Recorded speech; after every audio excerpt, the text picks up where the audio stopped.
9. O alto custo do abandono. 2. Já aprendemos que existem consequências graves nesta vida se falharmos em voltar para onde deixamos o nosso primeiro amor por Cristo. Permanecer no caminho errado e viver um estilo de vida carnal também tem implicações dolorosas na eternidade. Espero que você reflita sobre isso e não tome decisões precipitadas.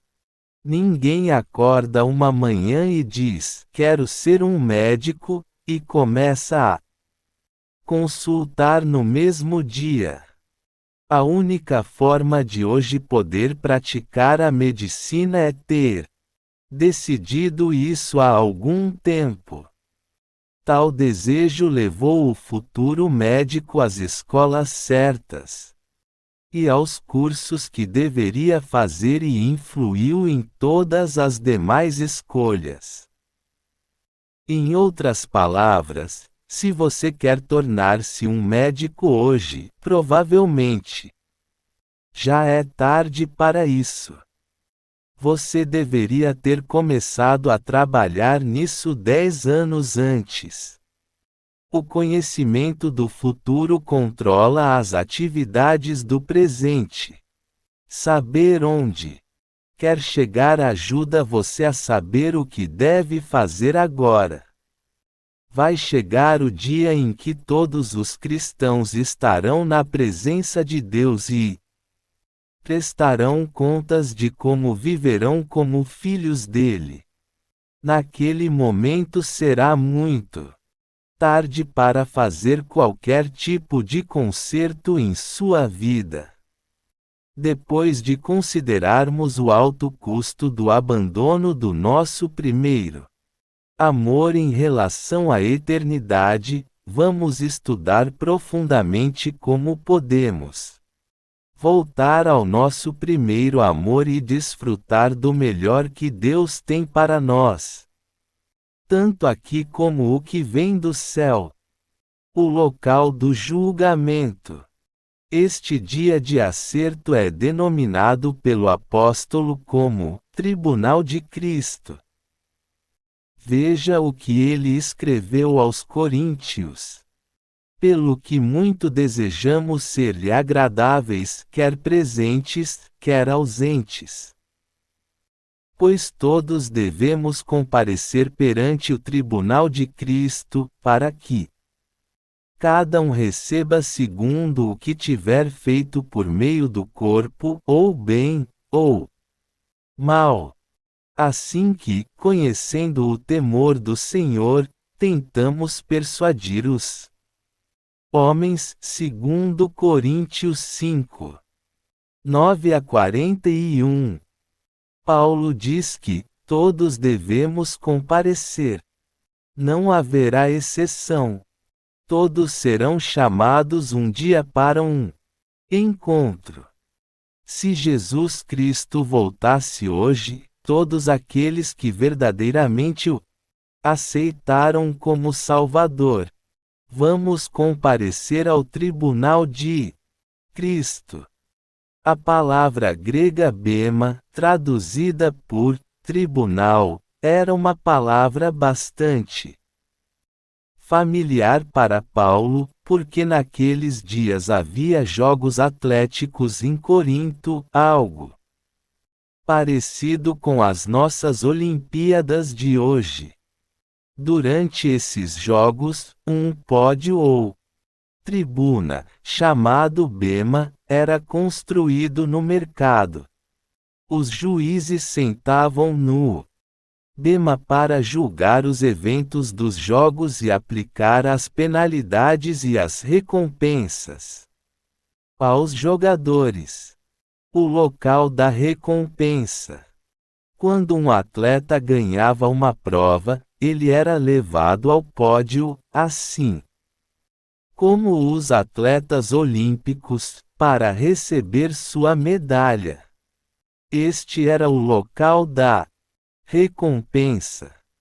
O ganhador recebia uma coroa de ramos sobre sua cabeça e outros prêmios. Também recebia privilégios como, por exemplo, a isenção de impostos. O local de avaliação. O tribunal, contudo, era também o local de avaliação. Outros atletas se dirigiam até lá para saber se haviam ganho a prova ou se tinham cometido alguma infração. Mesmo que tivessem vencido a prova, eram desclassificados na tribuna, caso tivessem desobedecido às normas adotadas. Paulo tinha esses jogos em mente quando escreveu: Antes subjugo o meu corpo, e o reduzo à servidão, para que, pregando aos outros, eu mesmo não venha de alguma maneira a ficar reprovado. 1 Coríntios 9, 27.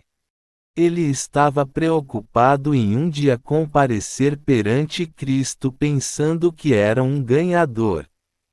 E descobrir que havia sido desclassificado. Todos os cristãos um dia compareceram a esse tribunal. Cristo vai determinar se você ganhou a sua corrida e se viveu uma vida cristã sadia ou não. A Bíblia diz que muitos dos primeiros serão últimos e muitos dos últimos primeiros. Mateus 19, 30. Muitos pensam que irão receber aplausos no dia do tribunal de Cristo e receberão vaias. Outros, que se julgavam vencedores, descobriram que perderam. A verdadeira história de cada um será contada. As pessoas podem enganar as outras aqui na terra, com um sorriso e uma aparência espiritual. Porém, no tribunal de Cristo, tudo será esclarecido. O problema do julgamento. A Bíblia diz claramente que todas as pessoas que estão em Cristo não estão sob condenação ou julgamento se é que vocês estão firmes nos ensinamentos da Bíblia. João 5, 24. Romanos 8, 1. Mas, ainda assim, ela diz: o Senhor julgará o seu povo. Hebreus 10, 30. 1 João 2, 2. Em 2 Coríntios 5, Paulo escreve: isto é, Deus estava em Cristo reconciliando consigo o mundo. V. 19. Você precisa confiar que somente Cristo pode salvá-lo, não uma igreja. Ter uma vida cheia de boas obras. Cristo é o bastante. Muitas pessoas tropeçam ao adicionar algo ao que o Senhor fez. Ao confiar em Cristo, você nasce do alto e se torna parte da família de Deus, mas também você pode perder sua salvação, como diz Romanos 2. O tribunal de Cristo vai julgar também seus atos. Você será julgado como um servo, ou seja, de que forma funcionou como cristão e como viveu a sua vida neste corpo. Suponha que você seja um professor primário e a sua filha, uma de suas alunas. Ela não se comporta em classe e você diz: saia da sala agora e vá para a diretoria. Você considerou o comportamento da sua filha como estudante e a julgou como uma estudante. Ela não pode retrucar. Mas sou sua filha, o Senhor não pode fazer isso comigo. A relação familiar entre você e ela não é o assunto em questão. Quando sair da sala do diretor e for para casa, ela continuará sendo sua filha. Porém, a condição familiar dela não a exime da responsabilidade de ser uma boa estudante. Como cristãos, nós nos relacionamos com Deus como filhos e como servos. Precisamos entender estes dois relacionamentos. Os critérios de julgamento. Até agora não mencionei nada acerca das consequências de uma vida cristã autocentralizada. Primeiramente procurei estabelecer que todos os cristãos compareceram perante o tribunal de Cristo. Veremos as consequências agora, conforme observarmos os critérios do julgamento de Cristo. O versículo 10 do texto citado, 2 Coríntios 5, explica claramente a questão.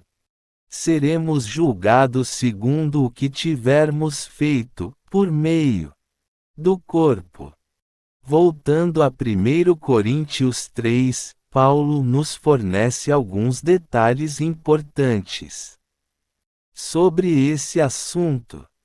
Segundo a graça de Deus que me foi dada, pus eu, como sábio construtor, o fundamento, e outro edifica sobre ele. Mas veja cada um como edifica sobre ele. Pois ninguém pode pôr outro fundamento, além do que já está posto, o qual é Jesus Cristo. E, se alguém sobre este fundamento levantar um edifício de ouro, prata, pedras preciosas, madeira, feno, palha, a obra de cada um se manifestará, porque o dia a demonstrará. Pelo fogo será revelada, e o fogo provará qual seja a obra de cada um. Se a obra que alguém edificou sobre ele permanecer, esse receberá galardão.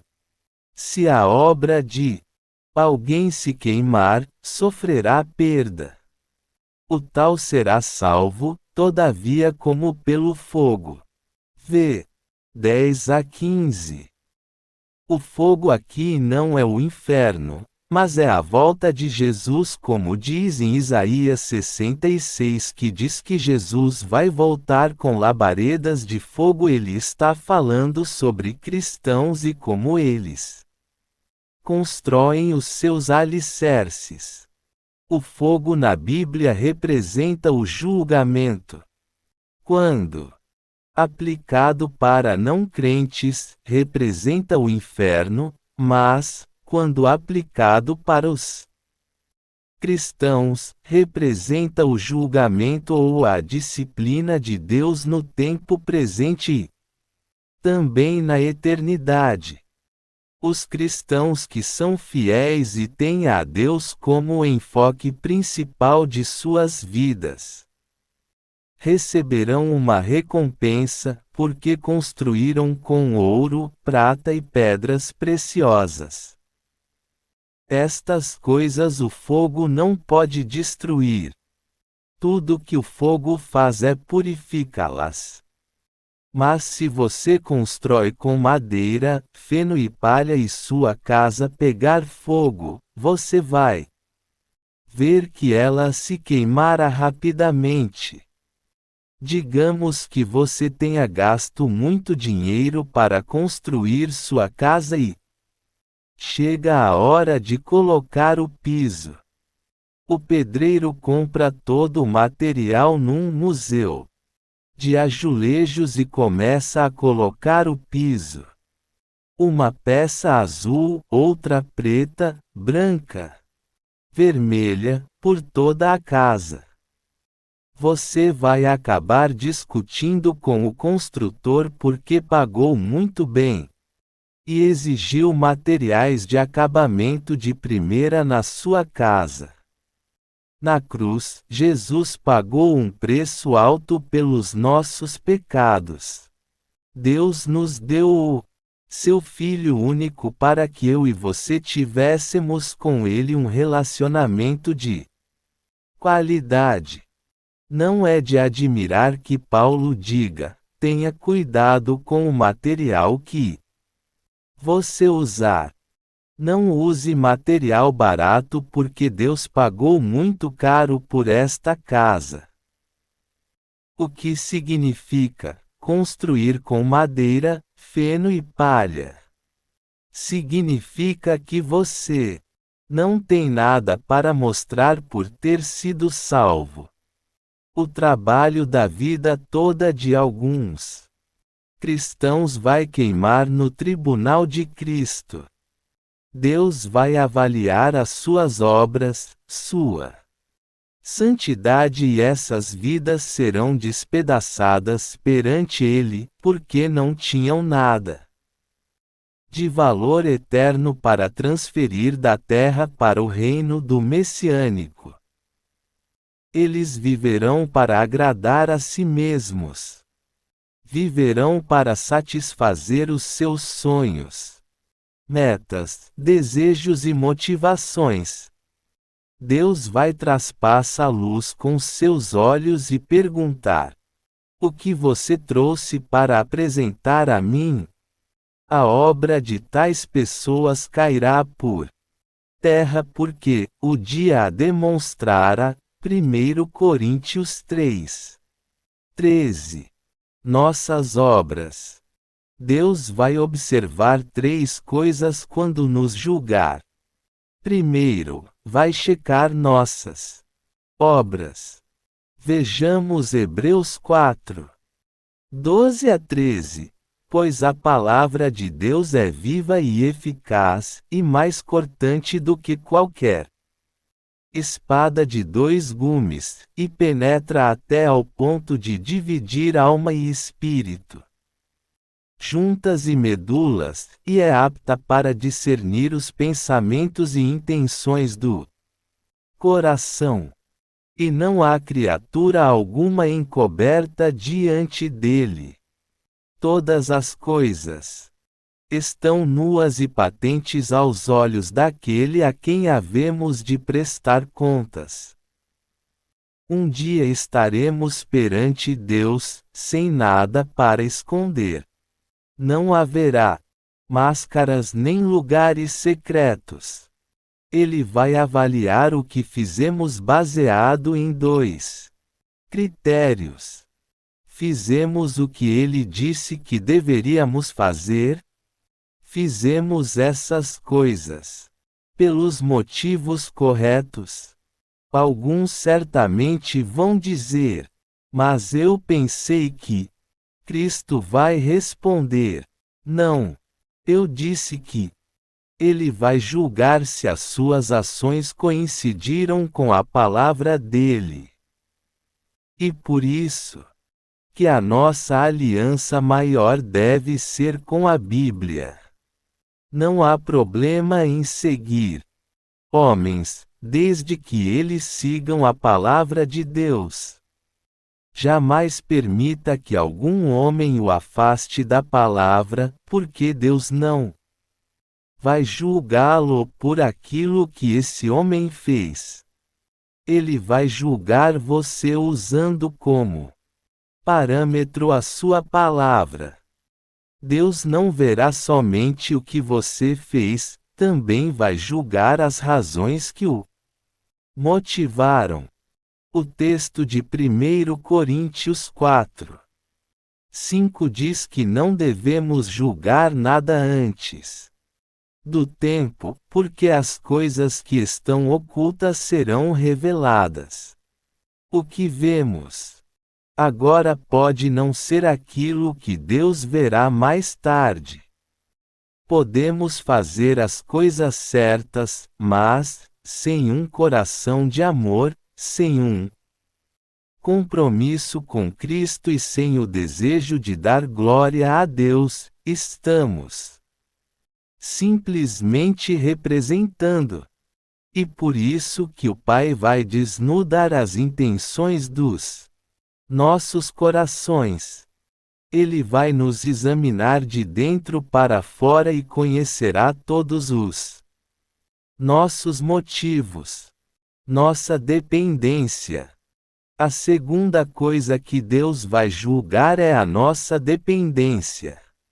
Paulo escreveu: ora, além disso, requer-se dos dispenseiros que cada um se ache fiel. 1 Coríntios 4. 2. Apocalipse 2. 10 diz que devemos ser fiéis até a morte. Naquele dia, o elogio de Cristo será: bom trabalho, meu servo bom e fiel. Alguns de nós nos sentimos felizes quando fazemos uma coisa importante para Deus. Dizemos: fiz algo muito importante para a glória de Deus. Levei roupa para o orfanato. No tribunal de Cristo, você será avaliado pelo que fez não só uma vez por ano, mas em todos os dias. Ele vai olhar para o restante do ano e perguntar: você viveu uma vida de fidelidade a mim? Ninguém consegue servir a Deus com perfeição. Mas, quando Cristo passar nossa vida a limpo, que padrão irá observar? Existe coerência nos seus atos e na sua obediência. Quando falha, você se arrepende, acerta o seu caminho e segue adiante. Nossas declarações. Deus também irá julgar nossas palavras ou declarações. Mas eu vos digo que de toda palavra frívola que os homens proferirem hão de dar conta no dia do juízo. Mateus 12. 36. De vez em quando ouço alguém dizer: eu não disse isso. Cristo vai se lembrar de cada palavra que saiu de sua boca, mesmo que você não se lembre de tê-la dito. Alguns até poderão dizer: Senhor, não me lembro de ter falado nenhuma fofoca. A verdade é que, tudo o que em trevas dissestes, à luz será ouvido, e o que falastes ao ouvido no interior da casa, sobre os telhados será apregoado. Lucas 12. 3. O resultado do julgamento. Em Mateus 25. 14, Jesus conta a história de um homem que viajou para o exterior. Ele dividiu os bens com seus 3 servos, para que eles tomassem conta de seus negócios enquanto ele estivesse ausente. Os primeiros 2 homens investiram sabiamente e dobraram o montante de seu mestre. Mas o servo que recebeu somente um talento escondeu. Ele não fez nada com o que o mestre deu para ele. Ao voltar, o mestre, que representa Deus, sentou-se com seus 3 servos e disse: quero que me mostrem o que fizeram com o que dei a vocês. V. 19. Os primeiros 2 escravos tinham muito a mostrar. Ambos foram elogiados pelo mestre e receberam uma bela recompensa. V. 21 a 23. Porém, o servo que só tinha um talento não tinha nada para mostrar ao seu mestre, exceto o dinheiro que havia recebido.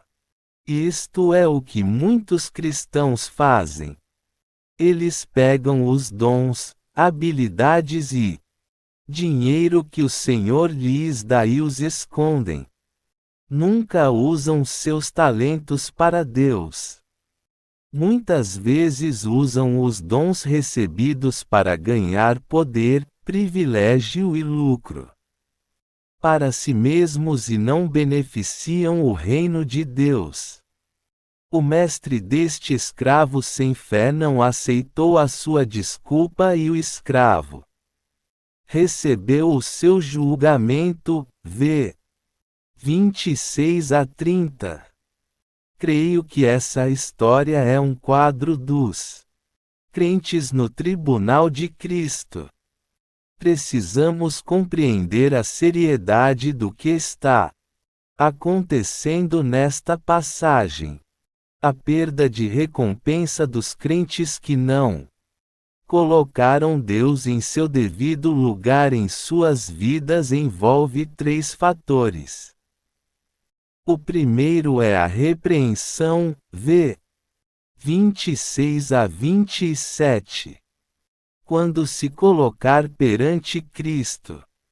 Quando Ele lhe mostrar o preço que pagou para que você pudesse desfrutar do reino dele na terra. E quando vir o que poderia ter recebido, você certamente não se sentirá à vontade. Em segundo lugar, temos a perda da herança, v. 28 a 29. Cristo vai mostrar-lhe o que você poderia ter recebido e que papel poderia ter representado em seu reino milenar, o qual durará 1000 anos e será estabelecido logo. Finalmente, temos a exclusão da festa de casamento do reino de Cristo. V. 30. Alguns dos filhos de Deus serão excluídos devido à sua infidelidade. Que tragédia saber o que poderíamos ter obtido. Às vezes podemos fazer algo para corrigir nossas falhas, mas, no tribunal de Cristo, não haverá oportunidade para consertar nada. A duração do julgamento. O julgamento parece-se com o hóquei. Quando você quebra uma regra no jogo, o juiz manda você para a penalty box, cabine de punição. Você ainda está no time, pode ver tudo o que está acontecendo na pista, mas não pode jogar. Você cometeu infrações. Dependendo da regra que quebrou, você ficará mais tempo sentado na cabine. Deus verifica a sua vida e vê que você quebrou diversas regras. Ele o envia para a penalty box. Você ainda continua no time, mas, uma vez que escolher viver na carne, não poderá ter plena participação na partida. A Bíblia ensina que existem graus de punição no inferno. Mateus 11, 21 a 24. Usando este mesmo princípio, existem níveis de bênçãos. Quando alguns cristãos comparecerem ao tribunal de Cristo, tudo o que tem será queimado. E eles serão enviados para a punição. Posso assegurar-lhe que esta é uma experiência que nenhum filho de Deus gostaria de experimentar. Não vale a pena o alto custo. Abandonar o seu primeiro amor por Cristo tem um preço tão alto que não vale o custo. Quaisquer que sejam os prazeres momentâneos de se viver em desobediência, a longo prazo eles são muito custosos e, às vezes, mesmo a curto prazo o preço é alto. Vivendo o dia de hoje, Paulo escreveu aos Gálatas: não vos enganeis, Deus não se deixa escarnecer. Tudo o que o homem semear, isso também ceifará. 6. 7. Medite nessas palavras por algum tempo e você perceberá que elas têm um poderoso princípio. O apóstolo está dizendo que qualquer coisa que fizermos hoje terá consequências a longo prazo. Este é um conceito importante em relação ao mandamento de Jesus de voltar ao primeiro amor. Uma das maneiras de julgar a maturidade de uma pessoa é pela sua capacidade de conexão da realidade presente com as consequências futuras. É viver o hoje pensando no amanhã. A essência da maturidade é viver à luz das consequências futuras. Você põe na balança o custo de uma ação e determina o que fará agora, baseado no preço que pagará mais tarde. Na carta aos Gálatas, Paulo está escrevendo para uma igreja que demonstrava diversos sinais de carnalidade e imaturidade espiritual. Leia as passagens dos capítulos 3, 1 a 5 e 5. 1 a 4 e observe como ele usou uma linguagem forte para avisar aquelas pessoas das consequências de voltar a viver debaixo da lei. Os cristãos da Galácia foram seduzidos pelos legalistas e estavam prontos a dar um passo gigantesco para trás em sua jornada espiritual. Paulo escreve a carta para motivá-los a olhar a graça de Deus de uma maneira nova e para desperta-luz quanto à realidade da decisão que estão para tomar. Consequências decorrentes. O texto de Gálatas 6, 7 é um princípio evidente. Quando se fala em primeiro amor por Jesus Cristo, a verdade declarada neste versículo entra em operação. Além disso, o princípio de plantar e colher é operante, não importando o quanto tentemos ignorá-lo ou revertê-lo. Será que aqueles cristãos realmente desejavam ignorar os princípios de Deus? Os crentes que estão seguindo no caminho errado fazem isso. Se não tomarmos cuidado, podemos tornar-nos frios e indiferentes em nosso amor por Cristo e crer que as regras que se aplicam aos outros crentes não se aplicam a nós. Ridicularizando Deus. Paulo nos aconselha a não nos enganarmos, ou seja, não deixe que alguém diga para vocês alguma coisa diferente do que estou dizendo agora. Não deixe que sua mãe, seu pai, seus amigos digam uma coisa diferente. Não deixe que ninguém o convença de que o custo de deixar o seu primeiro amor não é tão alto assim. Observe a próxima frase. Deus não se deixa escarnecer. Escarnecer significa fazer careta ou ridicularizar alguém. Imagine Deus sendo ridicularizado e você verá que o que Paulo diz é bem claro. Deus não vai permitir que ninguém fique fazendo careta, esnobando ou fazendo piada com ele. Não deixe que ninguém o engane dizendo que você pode passar por cima de Deus. Todos nós conhecemos pessoas que vivem uma vida de frieza espiritual e indiferença por muitos anos. E você é tentado a dizer: até agora nada aconteceu a elas. Paulo advertiu: não brinque com isso. Assim como há notas de dinheiro falsas, alguns cristãos estão vivendo vidas falsas. Diante de todos, eles parecem estar bem. Precisamos observar com atenção a impressão de suas vidas. Aparentemente eles têm uma vida boa e até carregam a Bíblia. Mas, um dia, a falsidade de suas vidas será exposta no tribunal de Cristo. Quando isto acontecer, a próxima de Gálatas 6:7 será demonstrado. Plantando e colhendo.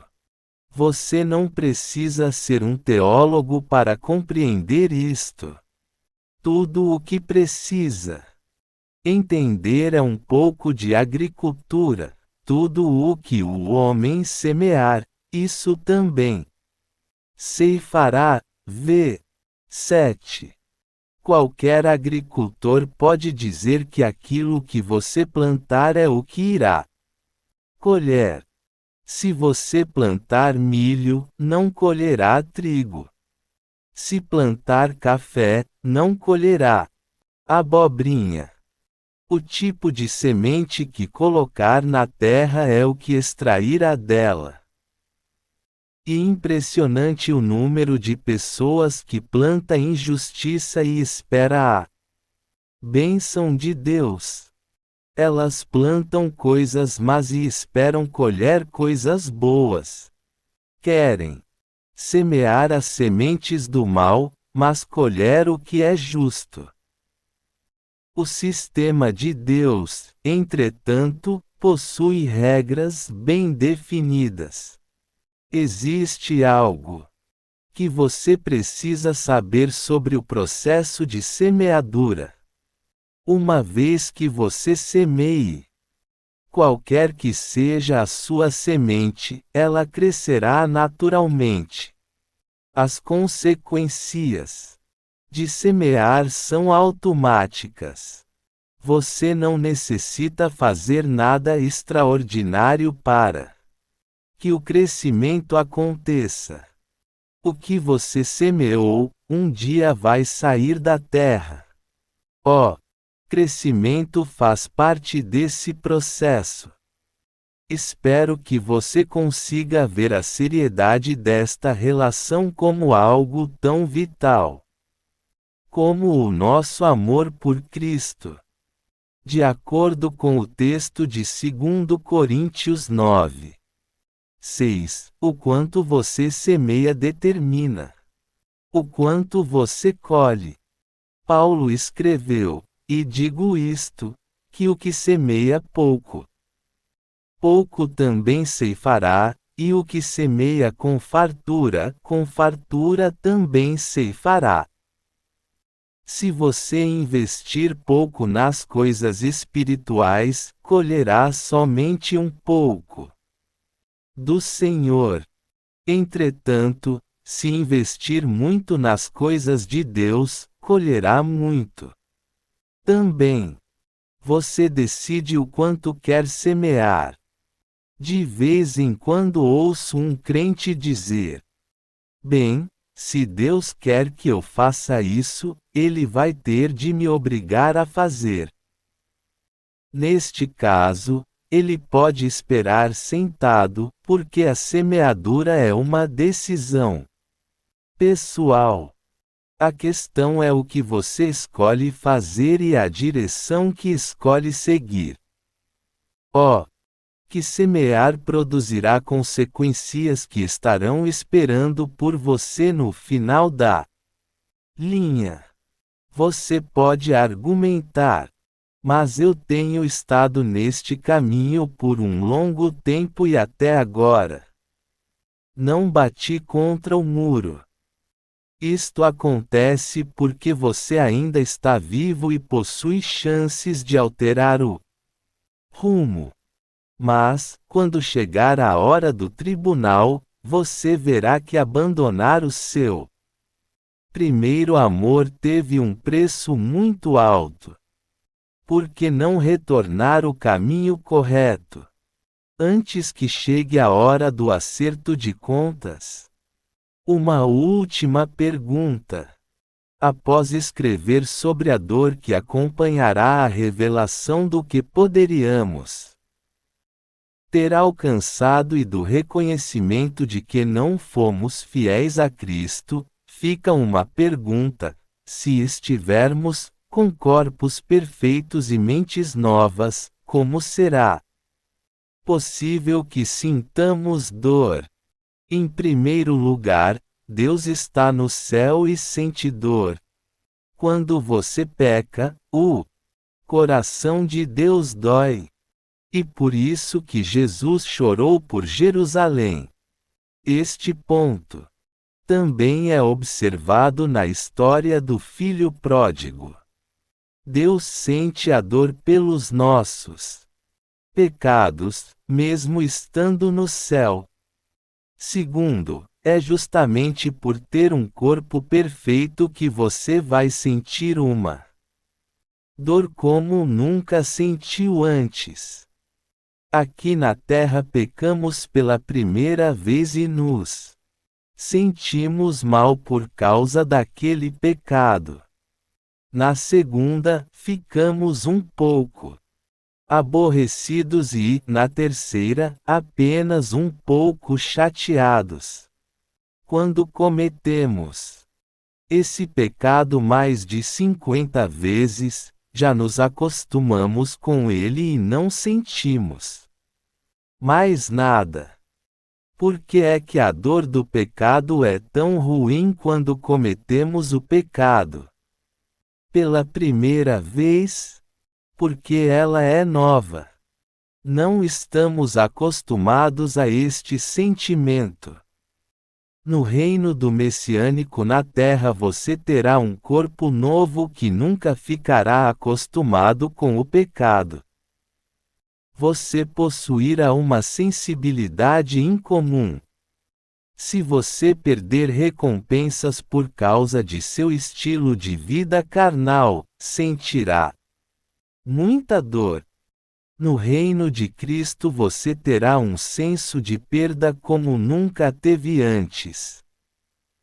Quando avalio os funcionários da igreja, dou dois tipos de notas. Uma nota insatisfatória tem profundas ramificações, porque ela implica menor aumento de salário. Isso significa que o funcionário não receberá o aumento que pretendia, desejava e, talvez, de que necessitava. Por outro lado, se uma pessoa recebe uma nota satisfatória, isto significa que ela vai receber o aumento que esperava. Quando nossos funcionários fazem um bom trabalho, concedemos um bônus de final de ano por apreciação ao trabalho bem realizado. Nas Olimpíadas de 1988, o canadense Ben Johnson voou como um raio na corrida de 100 metros. Ainda me lembro quando o comentarista disse: "Você viu isso?" Quando Johnson cruzou a linha de chegada, o cronômetro mostrou que ele havia quebrado o recorde olímpico da corrida de 100 metros. Ele correu mais rápido do que qualquer homem em toda a história das Olimpíadas. A multidão delirou. Os outros corredores o cumprimentaram. Johnson deu a volta no estádio balançando a bandeira canadense. Mas, na hora do tribunal, a verdade foi revelada. Os juízes descobriram que ele havia tomado esteroides. A medalha foi retirada de Johnson e dada ao atleta americano Cal Lewis. Johnson retornou para o Canadá em desgraça. A multidão não sabia disso quando ele estava correndo. Quando ele voou pela pista, todos aplaudiram. Para os espectadores, ele parecia um campeão. Mas, ao examinarem o que havia dentro do corpo de Ben Johnson, a verdade veio à tona. Naquele dia foi descoberta a obra que Johnson havia feito. No tribunal de Cristo alguns de nós serão como Ben Johnson.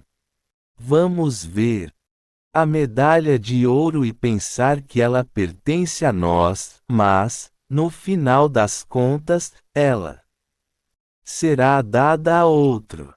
O motivo: não corremos de acordo com as regras.